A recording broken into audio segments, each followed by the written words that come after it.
আজকে আমরা 152 পেজের পয়েন্টের যোগ বিয়োগ অঙ্কগুলো করবো। দেখো কি বলছে, বাবা বাজার থেকে 17 টাকা 80 টাকার বেগুন, 25 টাকা 70 টাকার পেঁয়াজ এবং 12 টাকার লেবু কিনেছে। বাবা মোট কত টাকার বাজার করেছে? তাহলে বেগুন কত টাকার কিনলো? 17.80 টাকার। পেঁয়াজ কিনলো 25.70 টাকা। লেবু কিনলো 12.0 টাকা। তার মানে মোট কত হলো? যোগ করো। 8 7 5 হলো, হাতে 1, 7 আর 1 8, 8 আর 5 কত হয়? 13, 13 আর 2 যোগ করলে 15, 5 হাতে আবার 1 ছিল, 2 আর 1 3, 2 আর 1 3, 3 হাতে 1 ছিল, 4 আর 1 5। তার মানে 55 টাকা, 55.50 টাকা। তাহলে বাবা 55.50 টাকার বাজার করেছে, অর্থাৎ 55 টাকা 50 পয়সার আনাজ কিনেছে। এবার দেখো 2 নম্বর অঙ্কটা আমরা খাতায় করছি। কি বলছে, শম্পা দোকান থেকে 25.50 টাকার খাতা। তার মানে প্রথমে কি কিনেছে? খাতা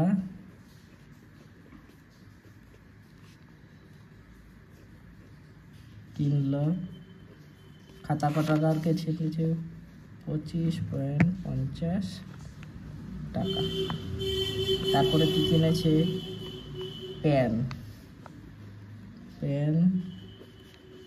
কিনলো। কত টাকার পেন কিনলো? 5 টাকার 50 টাকা। এবার কি কিনেছে? এবার বই কিনলো। কি কিনলো? বই কিনলো।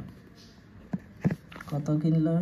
120.50 টাকা। এবার কি করব? যোগ করে বলছে শম্পা মোট কত টাকার জিনিস কিনলো। তার মানে যোগ করবো 0, 5 5 10-এর 0, হাতে আবার 5, তাহলে কত হলো? 15, 5 হাতে কত থাকলো? 1, 5 5 10-এর 5 আর 5 10, 10 আর 1 যোগ করলে কত হলো? 11। ঠিক আছে, হাতে কত থাকলো? 1, 2 আর 2 যোগ করলে 4, হাতে 1 ছিল, কত হলো? 5। ঠিক আছে, আর 1। তার মানে শম্পা মোট কত টাকার জিনিস কিনলো? লিখবো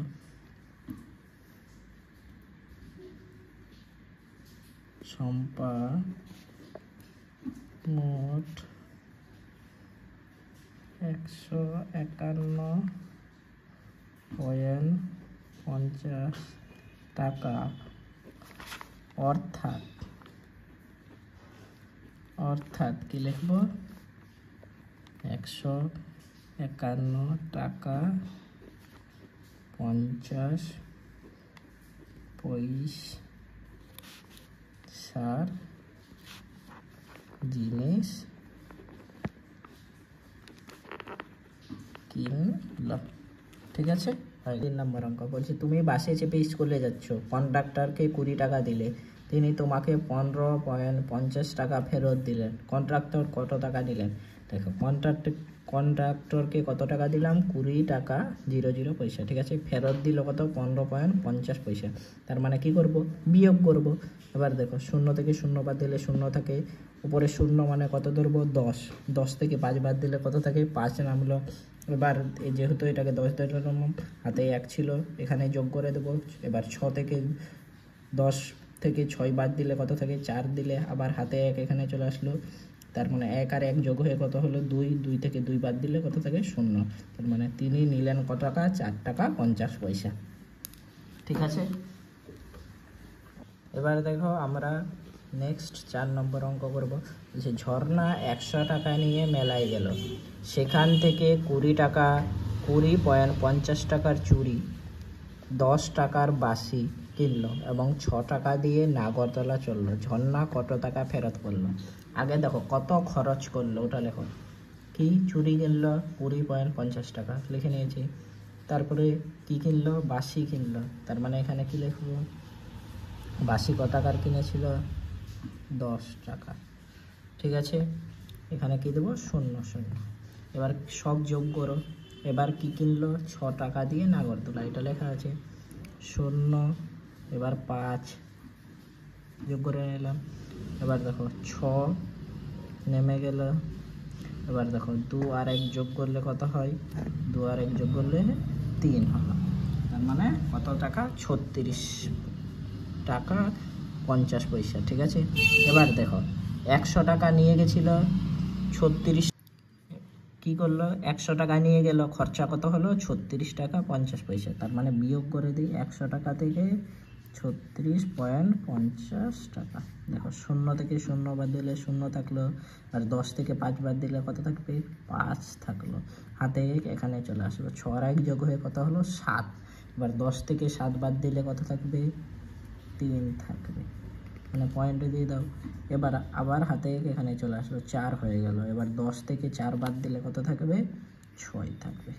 এবার তার মানে ঝর্ণার কাছে কত টাকা ফেরত আনলো, দেখবো ঝর্ণা 63 টাকা 50 পয়সা ফেরত কি করলো আনলো, হয়ে গেল। ঠিক আছে, এবার আমরা 5 নম্বর অঙ্কটা করব। দেখো সানিয়া 150.50 টাকার এক ঝুড়ি আম কিনলো, বাজারে গিয়ে 175 বিক্রি করলো, সে বিক্রি করে কত পেল। দেখো তার মানে কি, বাজারে গিয়ে কি আম বিক্রি করলো, কত টাকায় বিক্রি করলো 175.00 টাকা। ঠিক আছে, এবার দেখো কত টাকায় কিনেছিল, লিখবো আম কিনেছিল কত টাকায় 150.50 টাকা। এবার কি করব, বিয়োগ করি। এবার 0 থেকে 0 বাদ, 10 থেকে 5 বাদ দিলে কত থাকে 5 থাকে, পয়েন্ট ছিল দিয়ে দিলাম, হাতে 1 এখানে চলে আসলো। তার মানে 5 থেকে 1 বাদ দিলে কত থাকলো 4 থাকলো। আবার দেখো 7 থেকে 5 বাদ দিলে কত থাকলো 2 থাকলো। ঠিক আছে, 7 থেকে যদি আমরা 4 বাদ দিই কত থাকলো 2 থাকলো। তার মানে বলছে সে বিক্রি করে কত টাকা বেশি হলো, লিখবো সে বিক্রি করে 24.50 টাকা, অর্থাৎ কি লিখতে পারি 24 টাকা 50 পয়সা বেশি পেল। হয়ে গেল। নম্বর অঙ্কটা করব, এই অঙ্কটা খুব ইম্পর্ট্যান্ট, 6-7 নম্বর অঙ্ক খুব ইম্পর্ট্যান্ট। দেখো বলছে রবি 50.30 মিটার লম্বা ফিতা থেকে 2 টুকরো কেটে নিল। ক টুকরো করলো 2 টুকরো।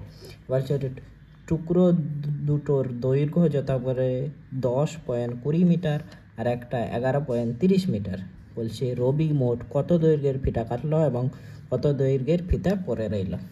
দেখো প্রথমে কি করলো 2 টুকরো ফিতে কাটলো, তার মানে প্রথমে আমরা কি করব, কি লিখবো রবি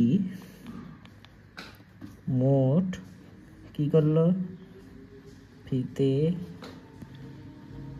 কাটলো সমান সমান, দেখো প্রথমটা কত ছিল 10.20 মিটার, দ্বিতীয়টা কত ছিল 11.30 মিটার। কি করব, যোগ করে নেব, যোগ করো 0 3 আর 2 5, পয়েন্ট ছিল বসাই দাও। এবার যোগ করো 1 2, তার মানে কত কাটলো 21.50 মিটার। ঠিক আছে, হয়ে গেল। এবার বলছে কত দৈর্ঘ্যের পরে রইল, তা মোট ফিটে কত ছিল 50.30 মিটার, তা থেকে কেটেছে কত 21.50 মিটার। তার মানে লিখব ফিতে পরে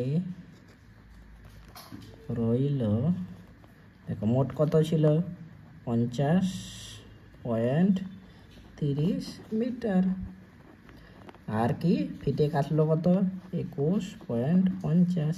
কি করব, বিয়োগ করব, এখানে কি দেব মিটার। এবার বিয়োগ করো, 0 থেকে 0 বাদ দিলে 0। এবার 5 থেকে উপরে ছোট আছে মানে ওটাকে কত ধরবো 13 ধরবো। 5 থেকে যদি আমরা 13 বাদ দিই তার মানে কত থাকে 8 থাকে। পয়েন্ট ছিল বসাই দাও, হাতে 1 এখানে চলে আসলো, তার মানে 1 আর 1 যোগ হয়ে কত হলো 2, এর উপরে শূন্য আছে মানে কত 10। 10 থেকে 2 বাদ দিলে কত থাকে 8, আবার হাতে 1 এখানে চলে আসলো, 2 আর 1 যোগ হয়ে কত হয়ে গেল 3 হয়ে গেল। 5 থেকে 3 বাদ দিলে কত থাকলো 2। এবার লিখে দেবো কত মিটার ফিতে পড়ে রইল 28.80 মিটার।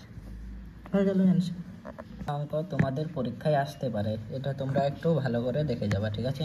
কি বলছে পড়ো, বলছে 14.09 মিটার লম্বা বাঁশের, ঠিক আছে, 4.2 মিটার কাদায়, 3.01 মিটার জলে আছে। জল ও কাদায় কতটা ডুবে আছে এবং জল ও কাদার উপরে কতটা আছে। প্রথমে কি লিখবো, জল ও কাদায় ডুবে আছে লিখব, জল ও কাদায়